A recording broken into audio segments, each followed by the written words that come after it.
नमस्कार, public news R5 से मैं अनंत राम वर्मा।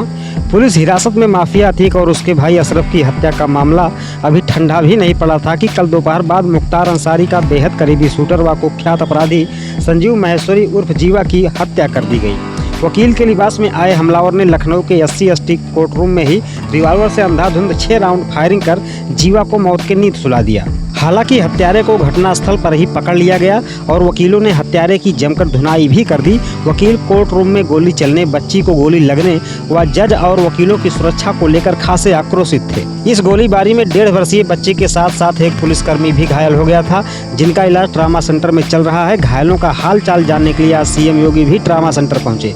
गोलीबारी में घायल बच्ची लक्ष्मी से मिलकर CM योगी ने उसका हाल चाल जाना और चॉकलेट दी। फिलहाल संजीव महेश्वरी जीवा का शव उसके पैतृक गांव शामली के आदमपुर में पहुंच चुका है, जहां उसका अंतिम संस्कार किया जाएगा। संजीव जीवा के बच्चों को लेकर उसकी बहन भी गांव पहुंच गई है। अंतिम संस्कार में सिर्फ 25 लोगों को शामिल होने की इजाज़त प्रशासन द्वारा दी गई है। गांव में भारी पुलिस बल तैनात है। संजीव जीवा के अंतिम संस्कार में मुखाग्नि उसका बड़ा बेटा हरिओम जीवा देगा। तो वहीं संजीव जीवा की हत्या करने वाले विजय यादव के पिता ने बताया कि विजय ने घरवालों को बताया था कि उसे लखनऊ में काम मिल गया है और उसी सिलसिले में विजय 11 मई को ही लखनऊ के लिए निकल गया था। श्यामा यादव। ये जो अभी घटना हुई है, इसमें एक नाम सामने आ रहा है जी, जो लखनऊ में घटना हुई है, विजय। ये कौन है ये विजय? ये हमारा लड़का है। अच्छा, तो कैसे इतनी बड़ी घटना में उनका नाम सामने? सर मुझे हमको मालूम नहीं कुछ चीज़। क्या करते थे विजय? ये जो कि पहले जो कि बम्बई में रहता था, टाटा कंपनी में काम करता था। वहाँ से आने के बाद यहाँ 1.5 महीना घर पे था। घर से आने के बाद तो ये मई में शादी पड़ा, 10 मई को। 10 मई को हमारे साले के लड़के की शादी में था। 11 मई को तो यहाँ से लखनऊ निकल गया। हमको बोला बाबा हमको किराका तब छोड़ दो। हम किराका छोड़ के चला गया। तो वहाँ से वो फ़ोन किया, वो बोलता हम काम का तलाश कर लिया हूँ, ये जो पाइप वाला काम है, जल पाइप वाला, इसी में काम करता हूँ। क्योंकि हमको टाटा में बराबर पगार नहीं मिलता था, तो उतने हमको इधर ही मिल रहा है तो इधर ही रहेंगे। इसके बाद फिर उससे संपर्क नहीं हुआ। आखिरी बार कब संपर्क हुआ? आखिरी 11 तारीख को, 11 मई को। अच्छा, तो ये जो काम की तलाश कर रहे थे वो किस जगह पर कर रहे थे? ये लखनऊ में बताया। अच्छा, क्या लखनऊ में इससे पहले क्या किसी तरीके की ऐसी किसी घटना में? नहीं सर, कुछ नहीं। हाँ। कुछ भी नहीं। गांव में भी कोई विवाद नहीं, किसी से भी कोई उत्पन्न नहीं। आप उनके पिता हैं, पढ़ाई लिखाई आपने उनकी कराई, कहाँ से कराई, क्या जी, घर की स्थिति क्या है? जौनपुर से तो किया था, बीकॉम किया था। अच्छा, ये हसन कॉलेज करके था उन्होंने जौनपुर में। कितने कुल भाई बहन हैं? 4 भाई हैं। अच्छा, क्या इनका विवाह वगैरह कुछ हुआ था, शादी जी वगैरह? नहीं, शादी इनका नहीं हुआ, दूसरा नंबर थी। क्या उम्र रही है विजय की? इनका उम्र है 25-26 साल होएगा। कितने बड़े घटनाक्रम में नाम आ रहा है सामने, पुलिस ने पकड़ा है? सर यही तो हमारे भी समझ में नहीं आया ना कि ये जो कि कभी ऐसा कुछ काम ही नहीं करता था, लेकिन ऐसा काम कैसे कर गया है। तो हम तो चाय पीने के लिए गया तो हमको प्रधान जी बताने लगे ऐसा घटना हो गया, तुमको कुछ मालूम है? हम बोला नहीं, हमको कुछ नहीं मालूम है। तो सर आए थे तो मोबाइल में लगे दिखाने, बोलते ये तुम्हारा लड़का। हम बोला हाँ। बोले ऐसा ऐसा काम किया, किसी को मार दिया है।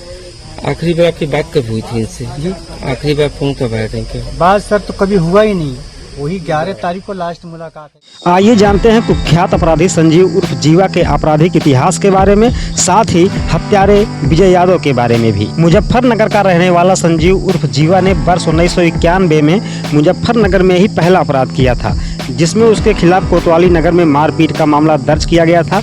इस केस में बाद में जीवा को दोष मुक्त कर दिया गया था, लेकिन जीवा ने अपने पहले अपराध के साथ ही अपराध की दुनिया में ऐसे कदम रखा कि फिर उससे निकल ही नहीं पाया। पश्चिमी यूपी से लेकर उत्तराखंड तक जीवा का खौफ था।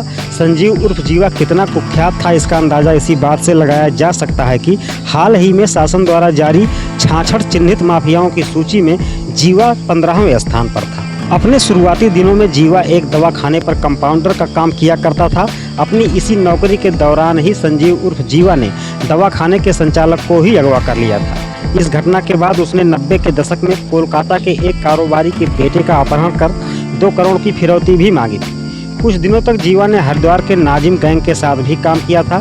फिर वहां से निकलकर सत्येंद्र बरनाला के लिए काम करने लगा। 10 फरवरी 1997 में भाजपा के कद्दावर नेता ब्रह्मदत्त द्विवेदी की हत्या में इसका नाम सामने आया था, जिसमें बाद में संजीव उर्फ जीवा को उम्र कैद की सजा सुनाई गई थी। मुन्ना बजरंगी की गैंग में रहते हुए संजीव उर्फ जीवा का संपर्क मुख्तार अंसारी से हुआ।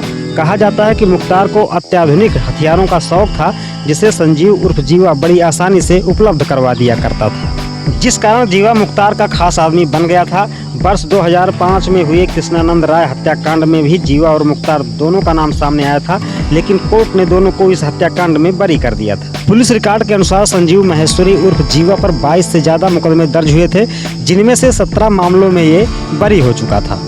आइए जान लेते हैं कुख्यात अपराधी संजीव उर्फ जीवा को मारने वाले विजय यादव के बारे में भी। संजीव उर्फ जीवा को मारने वाले विजय यादव का कोई बड़ा आपराधिक इतिहास नहीं है और ना ही विजय यादव की जीवा से कोई सीधी रंजिश थी।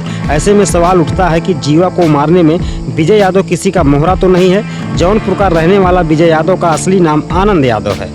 जौनपुर और आजमगढ़ में विजय यादव पर पोस्को समेत 2 केस दर्ज हैं, जिसमें एक केस कोविड प्रोटोकॉल उल्लंघन का है। आजमगढ़ में विजय के नाम लड़की भगाने का केस दर्ज है, जिसमें बाद में समझौता हो गया था। जानकारी के मुताबिक संजीव से उसका कोई कनेक्शन भी नहीं रहा है। ऐसे में यही आशंका व्यक्त की जा रही है कि पर्दे के पीछे कोई बड़ा साजिशकर्ता हो सकता है, जिसने विजय यादव को मोहरा बनाकर संजीव उर्फ जीवा की हत्या करवाई।